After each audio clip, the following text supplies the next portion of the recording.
players on the pitch. If David Mitchell was to extend his contract, would the fans be happy? Oh, I think the fans will be reasonable. I don't think the fans have any problem with David Mitchell. You know, okay, some of his decisions, as I say, some of the people that he's brought in may not have been great, but the overseas players that he's brought in, Eugene Daddy has been fine, Amaral has been fine. Okay, we have got a major problem probably with another import that is not up to scratch, but so be it. 2 out of 3 ain't bad. You know, so it's the local ones that are the problem. Not so much the local, but the squad members that are the problem. And I think that has come because we haven't been able to put a marquee player on the pitch. We haven't been able to get the proper money released. Like, you ask the club, they won't tell you that they're spending the salary cap. They will refuse point blank to say, yes, we're spending all the salary cap. They are trying to say that there's various and assorted bonuses and that are included in it. But they haven't spent money on a marquee player. The FFA will review all licences at the end of next season. There's concern about Perth. Are you worried that the licence might be taken away from them? I am worried that I would be very worried if Perth does not have a presence in the A-League. Really am worried about it. However, the way we are going at the moment, I don't know whether we deserve a place in the A-League. I really don't with the present setup that we've got. I think we are doing an injustice to the A-League because we are not putting in. There is no decent marketing going into the whole setup. There's no oomph at the club. It's the passion from the club that's missing. Do the fans have to take some, once they have to take some responsibility if that was to happen? That is what the club are trying to put on the fans. What the club has got to realise is fans can only take so much. They have taken it for 4 straight years of A-League football.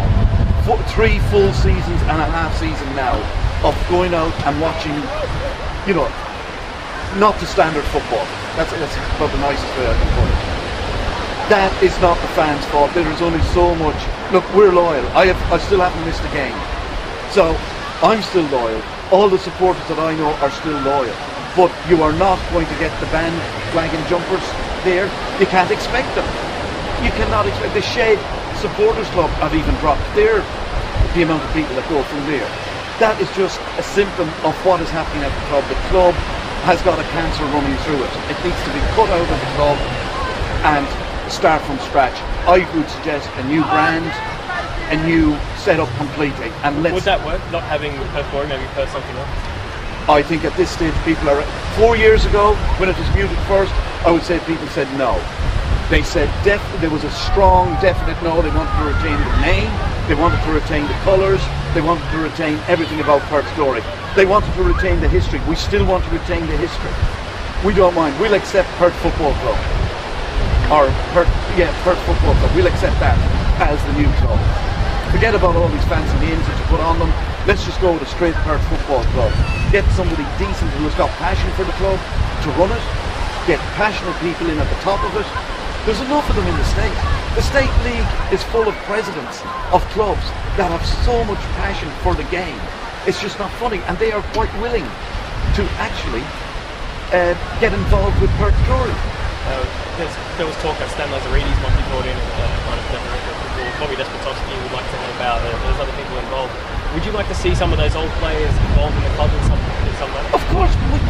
It's all about retaining the how would you say, the skills that they can probably give. I don't know in what sort of position they will be. I don't even know what the likes of Stan Lazaridis could actually offer the club. In all honesty, he spent a year and a half there, or 2 years there. He was suspended for one of it, and he was injured or unavailable for half of the other one. So, but the likes of Bobby Despotovsky, certainly, he would have something to say. He is a very outspoken gentleman. I'm sure you've found that out already. You've got other people, there's people all over the place that are passionate in WA. Gary Marucki, the ex-manager, he's another one that should be involved. You know, if he had the money available to him at the time, we probably would have won a league championship. Tony Sage obviously has those investors. They are losing money. Is there a fear that they might pull out and the person might work in the limbo? Yes, that fear is there, but again, they may be. I think there are people ready to take over. I really do think. I can't see it's disappearing altogether in that respect. There are people who are willing, I know of people that are willing to actually try to buy into the club, but I don't know whether they want them involved in it. Now, do you think the Glory has a chance to get back to those former days, maybe next season, challenge for a title? If Perth Glory listen to the people that know in football in WA, and I'm talking about not the likes of myself or fans, listen to other people who are running clubs, running the local clubs, some of the local clubs. Listen to some of the local coaches that are out there. Listen to some of the ex-players. Take on board what they're offering, because we're not doing this to get at Perth Glory Football Club. We're doing this to get Perth Glory back at number one in Australia. That's its rightful place. It really is its rightful place. We're the ones that were the cause of the A-League coming into existence. Good God, it's a disgrace that the team that actually started the whole thing off are the team that are getting the 4,000 and the 5,000s now. And that is pure bad management. And let's face it, it's not only the owners that take the blame. FFA have to take the blame for it as well, because of this generic brand they've got. We had probably the best program, match day program, a simple little thing, probably the best match day program of any club in Australia, whether it be any sport. We can't produce it anymore. Why? Because FFA demand that they go with their. But in the end, that's happening everywhere, and in other places. I agree. Other places are getting the crowds. I agree. It's because, again, the club have lost the passion. The people at the club have lost the passion. The people that are at the top in the club don't have the passion.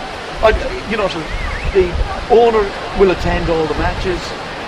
You know, just how passionate really is. Okay, you can say he's putting in 3 million or whatever it is he's putting into the club. You don't know how much of that is going as a write-off. That's his own personal business. But he has said himself that even in Europe, owning the club is like a fashion accessory. So, is that why he's owning the club? He has said in interviews that being the owner of the club has opened doors for him in his business. So I don't think he has actually lost money in the long run on Perth's Glory, because what he may have lost on Perth's Glory, he has more than made up for in his own business.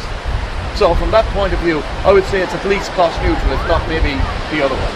All right, Eamon, thank you very much for talking to us. Okay, thank you.